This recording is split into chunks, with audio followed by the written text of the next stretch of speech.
अब तो बज गए बाजे। अच्छा तो गुरुजी इससे दिक्कत क्या है? गुरुजी बोले पूरी दिक्कत है, तुम्हें मालूम है बज तो ये बाजे अयोध्या में रहे, लेकिन मालूम है सुनाई कहां दे रहे हैं? कहां सुनाई दे रहे हैं? जरा देखो, ए सुर ने सुहाय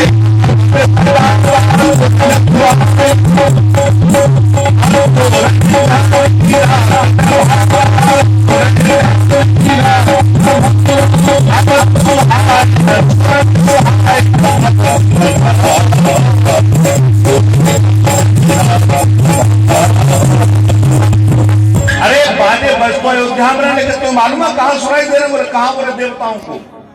और ये बिल्कुल नहीं अच्छे लग रहे ये बाजे बज रहे हैं। और समझ लो अब दे, तुमने हमारी बिना अनुमति के यहाँ बाजे बजवा दिए, तो हमें तो ये लग रहा है कि अब तो बज गए बाजे। अब तो आप जानते हैं बाजे बजना, दो तरह के बाजे बजते हैं। बज गए बाजे, और अयोध्या में फिर बजी गए बाजे।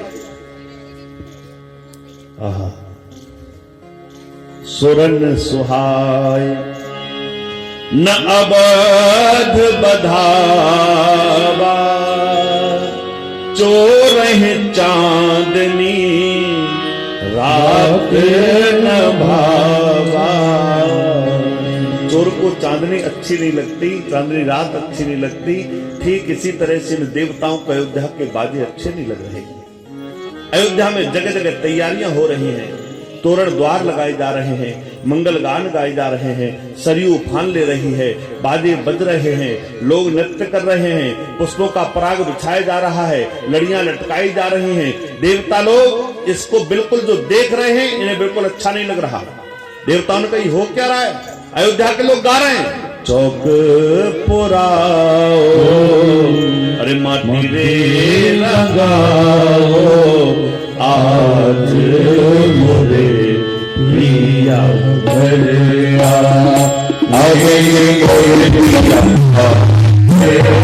राम राजा बनने वाले अयोध्या का उन्नति कर रहा है, बहुत से गाने बज रहे हैं, स्तुतियां गाई जा रही है, लेकिन देवताओं को बिल्कुल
अच्छा नहीं लग रहा। देवताओं ने इमरजेंसी मीटिंग बुलाई, अयोध्या में बाजे बज रहे हैं, उनकी मीटिंग हो रही है। मीटिंग किस बात की? किसी भी तरह से राम का राज्याभिषेक न हो जाए। देवताओं ने मीटिंग की। इनका स्थान तो ऊंचा है, लेकिन सोच कितनी गंदी है।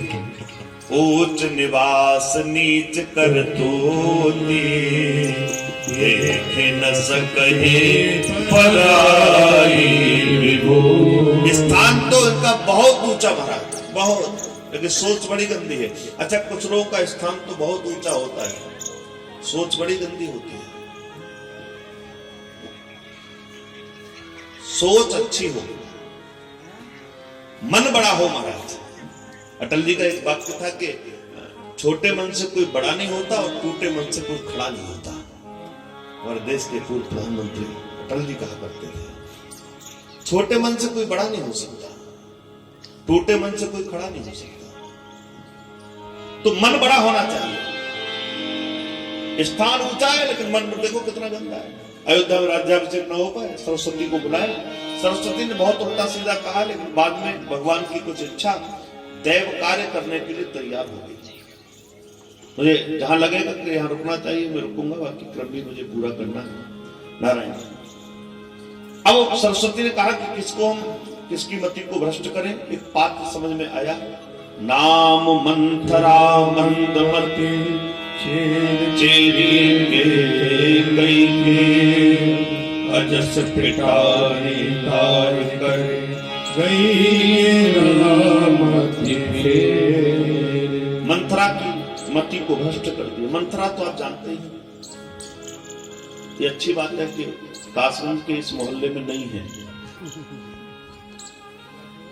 अच्छा, इसका एक काम है मंथरा का, मालूम क्या? ये केवल लड़ाई कराने पर ही रहती है। अब इसकी पहचान हम बता दें क्या है, चलो बता देते हैं। इसकी पहचान ये है कि घर में जब सास न हो तो ये बहू के पास बैठेगी जाके। ध्यान से सुनो, सोच लो ये मंथरा है। सास घर में न हो और बहू के पास जाए और एक ही बात जाके कहे, अरे क्या बताएं, तुम्हारी जैसी बहू अगर हमें मिल जाती तो हमारा तो जीवन सुधर जाता। लेकिन क्या तुम्हारी सास है? सास है जी, सास। पूरे मोहल्ला में चर्चा है। आज तक काउ से हमें तो जीवन है वो, यहाँ पे आज तक तो पूरे जीवन देख रहे, आज तक किसी से बनी नहीं लगी। इसका यही काम है, ठीक है। तो बहू के पास जाके सास की बुराई, और जब घर में बहू ना हो, सास हो, तो उनके पास जाके बैठ जाए और ये कहे, क्या बताएं बहन, हम तो अपने से परेशान थे, लेकिन तुम्हारी बहू को देखता है तब तो हम और ज्यादा परेशान हो। ये बहू है जी, बहू अब तुम्हारी है, ताकत हमारी होती हम तो निकाल बाहर खड़े कर देते। अब इसका यही काम है, सास से बहू की, बहू से सास की। अब इसकी दवा क्या है? दवा हम आपको बता देना, आप चाहो तो इसे समझ लो।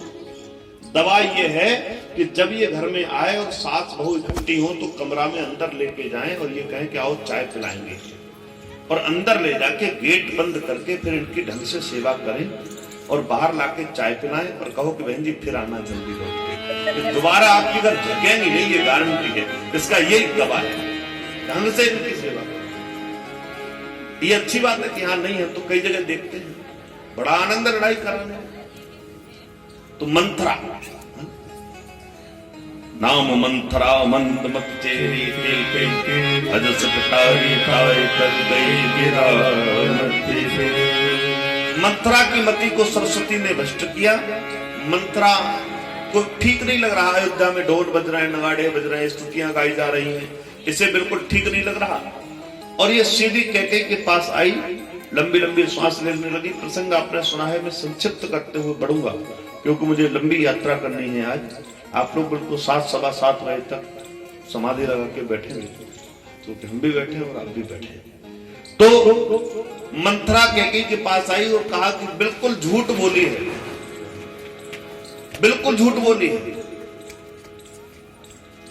कैकेयी ने पहला प्रश्न ये कहा कि मेरा राम ठीक है? तो इसने कहा, रे राम है छाड़ कुशल के आजो जेहि जनेस तेहि जोवराजो राम है छाड़। अच्छा एक बात, तो आपसे कोई पूछे वो कैसे हैं, भाई साहब ठीक हैं?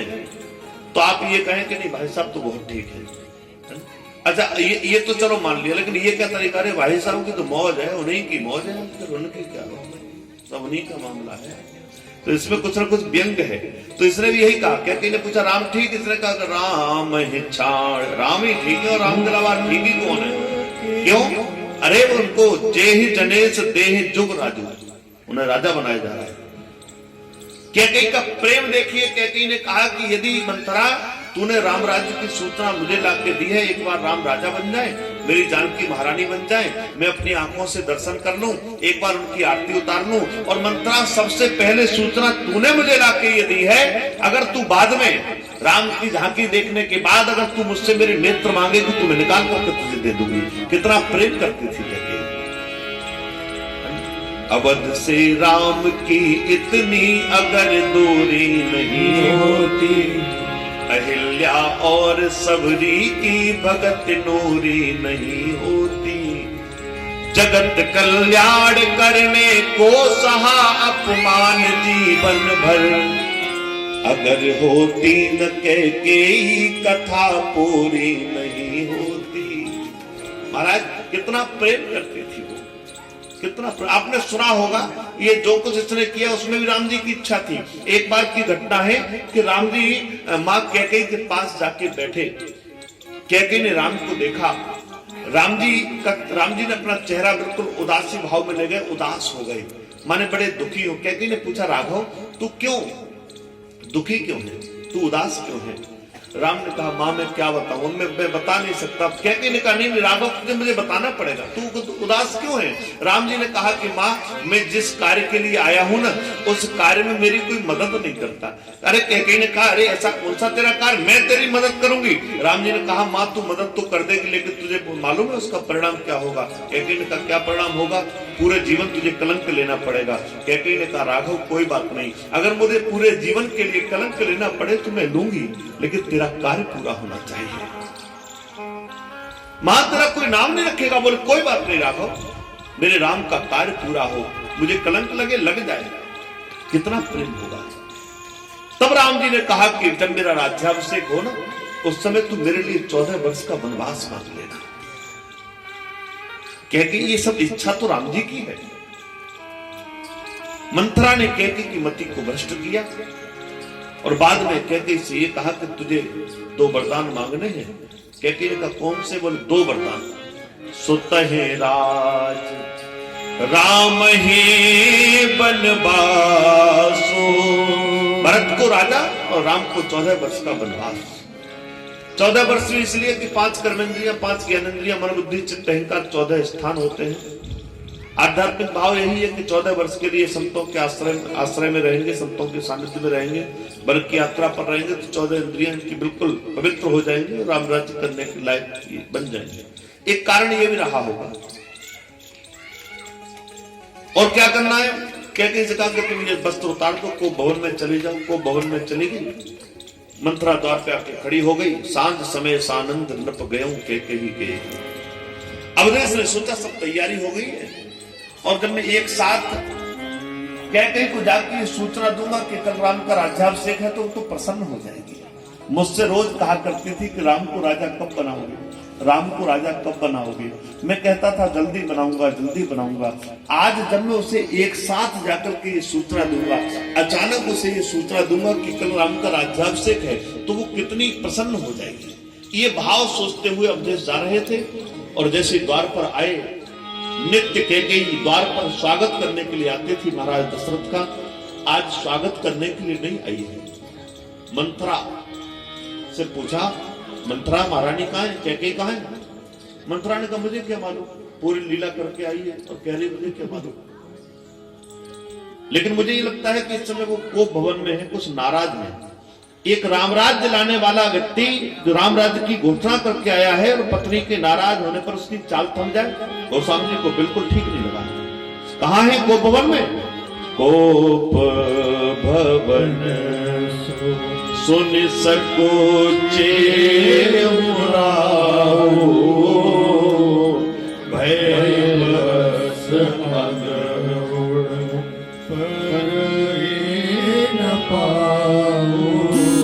सुरपति बसई बल जाके नरपति सकल सही रोकता। सुरपति बसई वहां पर जाके पत्नी के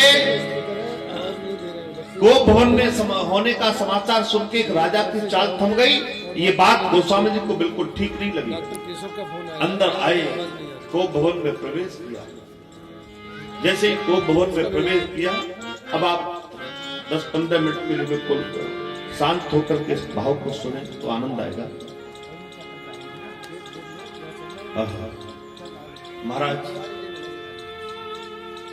को भवन में सुनते ही चाल थम गई। को भवन में